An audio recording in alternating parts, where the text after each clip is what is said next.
Hello, I'm Bob Richardson. I'm a filmmaker and more than a little bit insane, because for the past 22 months I've been working nearly full-time making a documentary about the organ grinder restaurants. I'm making this video to update fans and backers about the state of the project. It's divided into 3 sections: what's been done, what's coming next, and how people can help. You can use the YouTube chapter functions to skip between sections. As I talk about places you can visit on the web, links will appear. The links are also listed in the YouTube description. Okay, here we go. So, what's been done? Or sometimes people ask, just what the heck have you been doing all this time?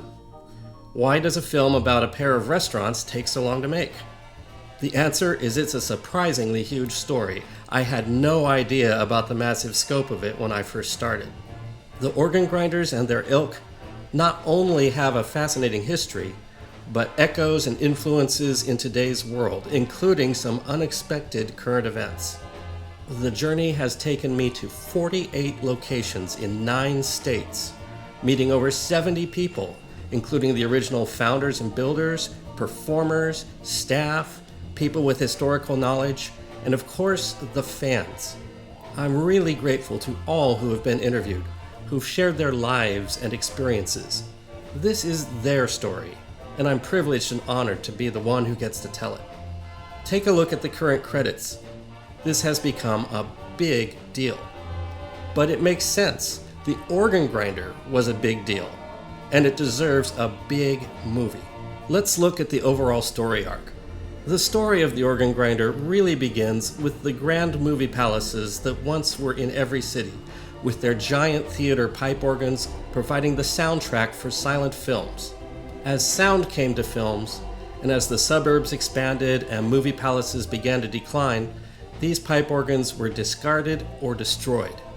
Ironically, if it weren't for the destruction of a movie palace in Portland, the Oriental Theatre, there would be no organ grinder. That's where co-founder Dennis Hedberg obtained the Wurlitzer that became the core of the first organ grinder. We've obtained and restored film footage of the Oriental's tragic fate. I've traveled to Wisconsin to meet a man who has been working passionately for decades to restore a derelict movie palace. We talked about the role these theaters had in their communities. Next is a chapter on the collectors, the people, like Dennis, who rescued these instruments.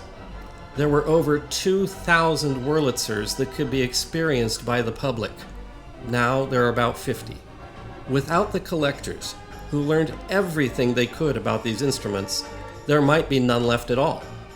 I visited a place called the Basement Bijou, built in the 1950s by one of the first collectors, Fred Hermes Sr.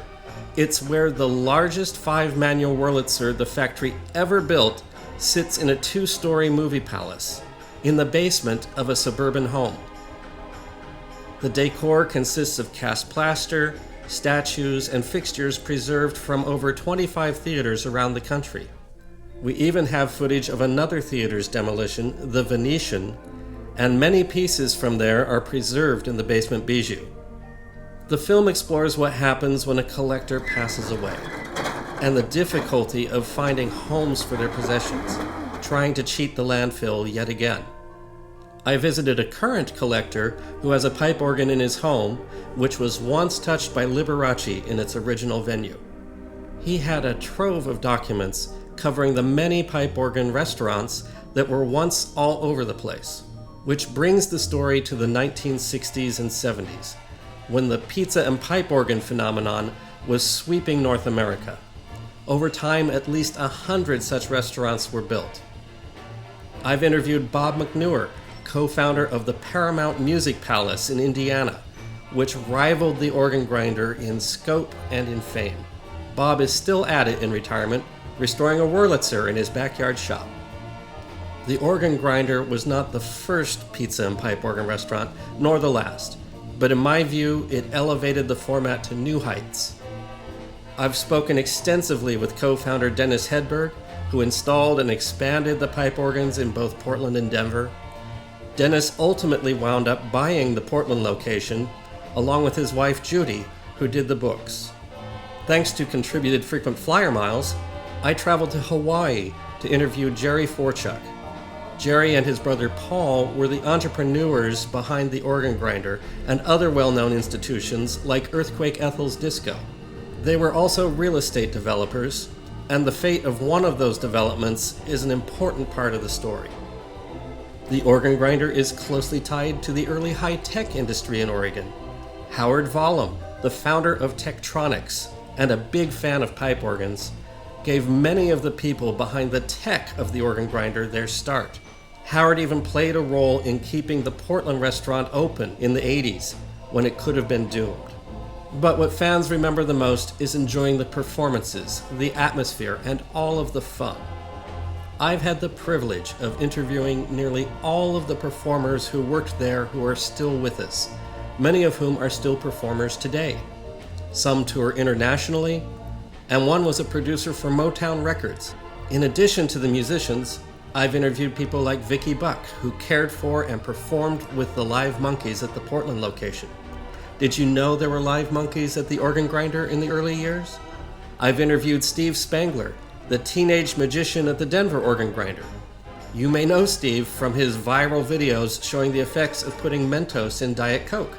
I've even interviewed the youngest staff performers from Portland and Denver, who began their careers at ages 11, 12, and 14 respectively. Plus, I've talked to Dennis and Judy's kids, who literally grew up in the restaurant. Can you imagine having the Organ Grinder and all its arcade games as your personal playground after school? The Organ Grinder had international fame and had big plans to expand nationwide. There were copycats, such as a restaurant in Florida whose owner photographed the Portland restaurant and copied the look. And in Canada, there were 2 restaurants called Organ Grinder, much beloved, but with different ownership and a different vibe. I interviewed a performer from the Toronto location to talk about the history of those places.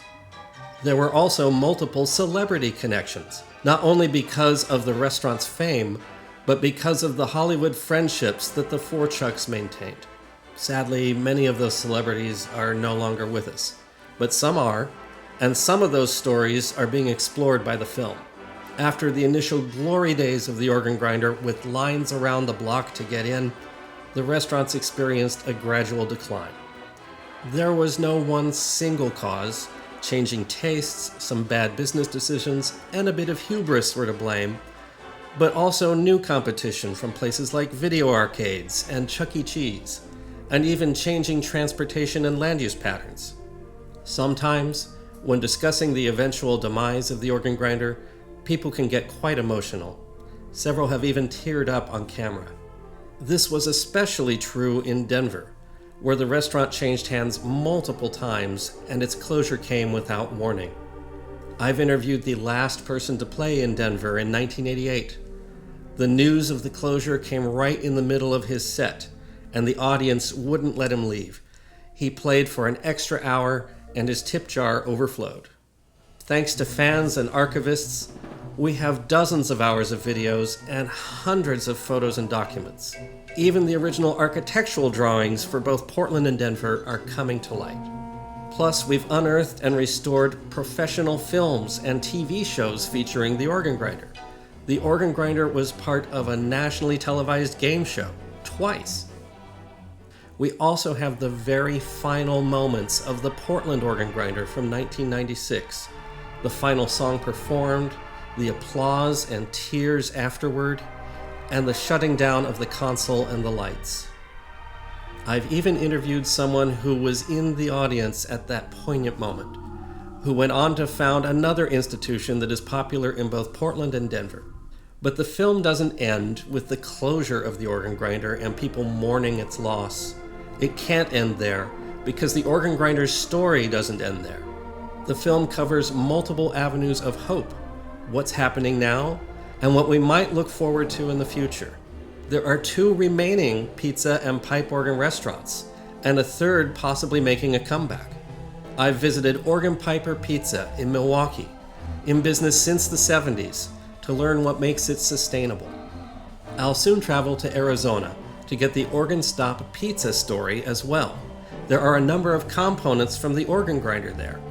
In Illinois, a place called Beggars Pizza, a regional chain, has a location that used to be a pipe organ restaurant. A 17-year-old enthusiast has helped get the instrument functioning again. It's now played for patrons a couple of nights a week.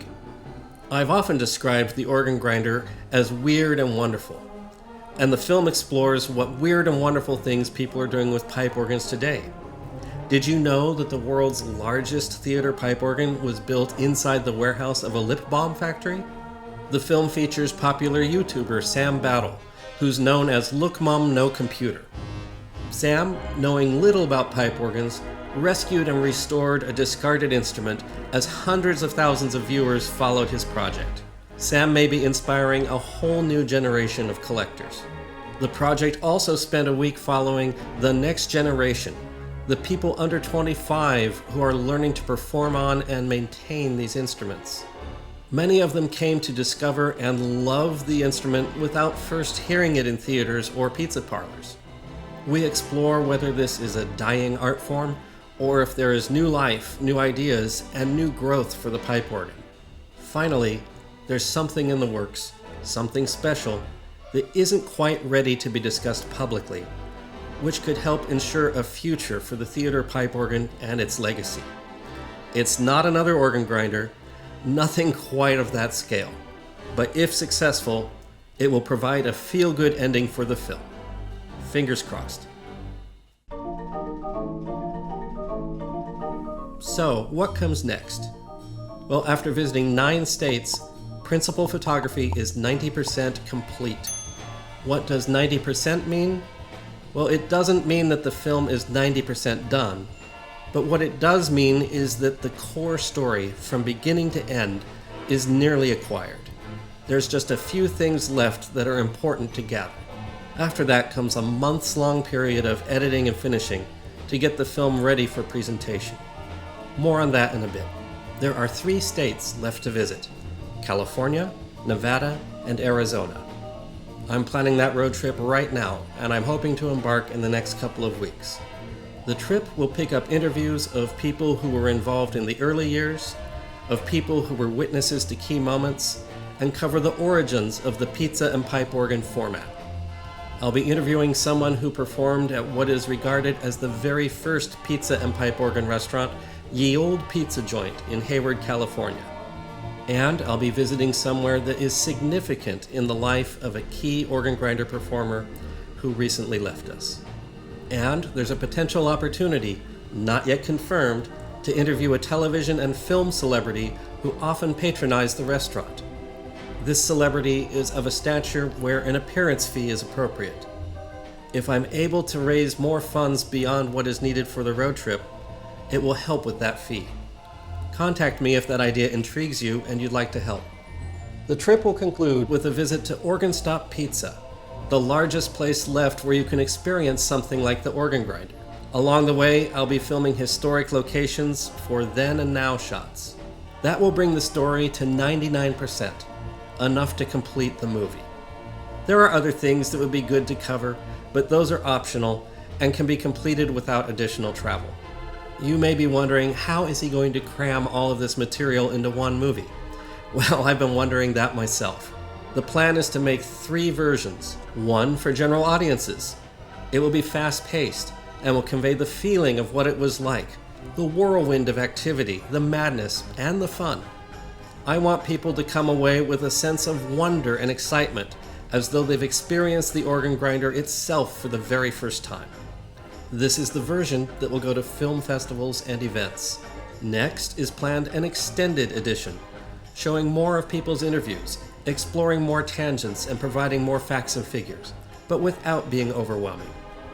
Then I plan what I'm calling the excruciating edition, for nerds like me who want to have every last detail.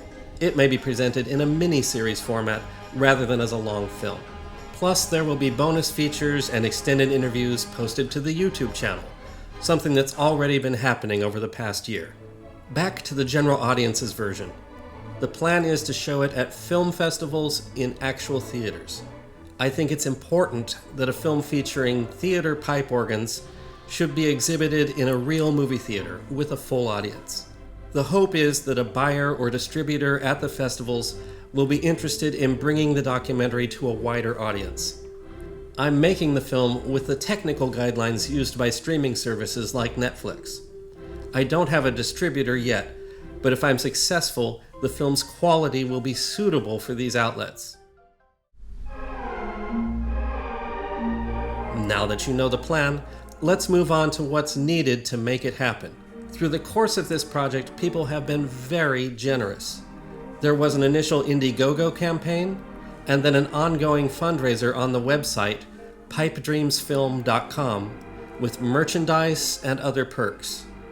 To date, there's been over 200 contributions, raising over $38,000, or about 35% of the film's budget. The median contribution is just $85. You can see how modest contributions really add up. You may be wondering, if principal photography is 90% done, why is there 65% of the budget left to go? My intention is to get the film festival ready, to be able to be shown in theaters. For that to happen, there are a number of significant post-production costs, the largest of which is music licensing. One of the things that made The Organ Grinder great was that they played a lot of contemporary pop music and movie themes, from ABBA to The Who, from Star Wars to Jurassic Park. Some of the music can be used in the film under copyright law as what's called fair use. But if you fall outside of that narrow definition, you must negotiate a license with the publishers. I've had initial conversations with Disney, Warner, and Universal about licensing, and it's not cheap. And to go the fair use route, you still need a copyright lawyer to issue an opinion on every piece of content. It sounds like a bureaucratic nightmare, but I'm prepared for it.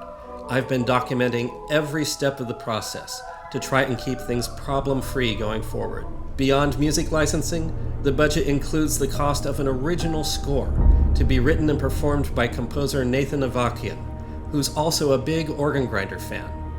You can hear Nathan's music in the trailer, how it weaves seamlessly with vintage recordings from the restaurant. Additional costs include footage licensing, hiring drone photographers for certain establishing shots, and conducting some remote interviews that will augment the story. Finally, the budget includes the rental of a local theater for a premiere event and travel to film festivals. I've poured much of my life and my savings into this project. You might call it an obsession. Making the movie, rather than working for my usual clients, has put a huge dent in my income. People's contributions to date are responsible for keeping this going, and I'm immensely appreciative. And I want to be sure people are confident that their contributions are being put to good use. Since the beginning of crowdfunding, I've been transparent about how the money is spent and what's been accomplished. For more info, and to see the latest numbers, visit the transparency page on the website. Now, here are the ways you can help me wrap up principal photography. One, obviously, is money. A generous contributor has given a huge chunk of what's needed for the final road trip. But more is necessary for incidentals and unexpected events. I can work for nothing, but I still gotta eat, and the mortgage doesn't pay itself while I'm away from home. I'm hoping to raise an additional $2,000 in the next 2 weeks. It's ambitious, but people have stepped up before, like when I did the Midwest road trip visiting 5 states. Please explore the options in the Crowdfunding Shop on the website. You can make a direct contribution starting at just $5. There's merchandise like CDs, posters, postcards, and t-shirts. Sales of the CDs also go to benefit youth scholarship programs at the American Theatre Organ Society. People who contribute $50 or more get screen credit in the final film, and larger contributions can have producer credit and an IMDb listing. At the executive producer level, contributors have the right to inspect the books and to see work in progress. There are sponsorships available too. Sponsors can have their logo on the website and in the credits.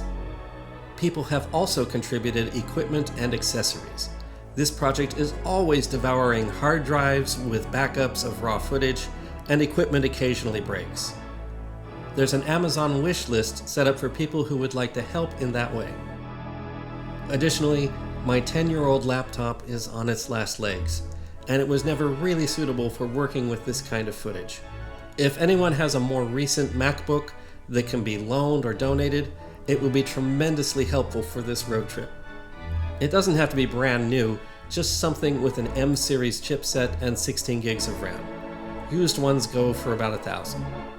People sometimes ask about tax deductibility. Well, this project is not a nonprofit, so contributions and purchases are not tax deductible. However, a local nonprofit theater offers what is called fiscal sponsorship.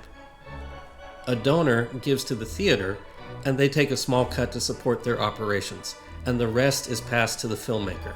This is usually tax deductible, but of course, consult your tax advisor. I hope you'll consider purchases in the shop or contributions if you have the means. This is a chance to say you were a part of something, that you helped make the movie happen. On a personal note, I must say that I see the state of the world and the turmoil of our current economy, and I feel bad asking for money. Putting everything into this film has made me acutely aware of costs and having to pinch pennies. I understand the stress faced by those who can't make ends meet right now. Without people's help and the hard work of my husband at his day job, I'd have to give this up. And it just tears me up that while I'm off making a movie about something amazing and wholesome and uplifting, our politics have descended into authoritarianism, violence, and chaos. I sincerely hope that if I am successful in completing this film, that it will bring a little light, a little hope back into the world. Not that I'm Pollyanna-ish about this. The organ grinder opened and had its best attendance during the peak of the Vietnam War. Richard Nixon was still in office, and the Watergate scandal was in full bloom. Perhaps people back then craved an escape to something wonderful as much as we do now. But enough digression. There are other ways besides money that people can help. As mentioned, people have provided videos and photos, but more are needed, especially from Denver. Because Denver closed before compact camcorders were common, we have very little video. Even still photos of people enjoying birthday parties or special events will be very helpful. And a big way you can help is simply by word of mouth. Tell your friends to check out the website and the trailer. The more people who know about the project, the more who might contribute. If you have connections at a newspaper or TV station, getting coverage of the project helps immensely. Many people have joined our Facebook group and our mailing list after seeing news articles and TV appearances. There have been helpers who have worked on set or have provided services such as film restoration and transcription. Coming up, I could use the help of graphic artists and animators and experts in 3D modeling and rendering to implement some ideas that would really enhance the film. And if you're a lawyer with copyright or entertainment law experience, please get in touch. On previous road trips, people have donated frequent flyer miles. This last trip will be by car, but hotel points for lodging, or if you happen to have a spare bedroom or an empty Airbnb along the route you can make available for a couple of days, be very useful. If you're in Southern Oregon, or the I-5 or coastal corridors in California, or Palm Springs, Reno, or Phoenix, and want to help, please get in touch. And finally, people can help simply by watching TV. The YouTube channel is growing, but it isn't yet eligible for revenue. It needs about 50 more subscribers and a few hundred more watch hours every month. If you haven't subscribed, please do. Like and subscribe is a cliche, but it's also true. It really works, and it will get the project more exposure. So, for a dose of nostalgia, put on one of the longer videos, like the Organ Grinder Time Capsule, the Farewell Concert, or the Christmas Special, and just let it play. It will really help with the watch hours. I'll be putting out more long-form videos to enjoy during the editing phase. Okay, that was a lot of information. Thank you for sticking around until the end. I hope you can see just what a big story this is, and that you have faith that the project will deliver. Again, I really appreciate everyone's support. I've only gotten this far because of it. Thank you for watching, and for helping to keep the dream of the organ grinder alive.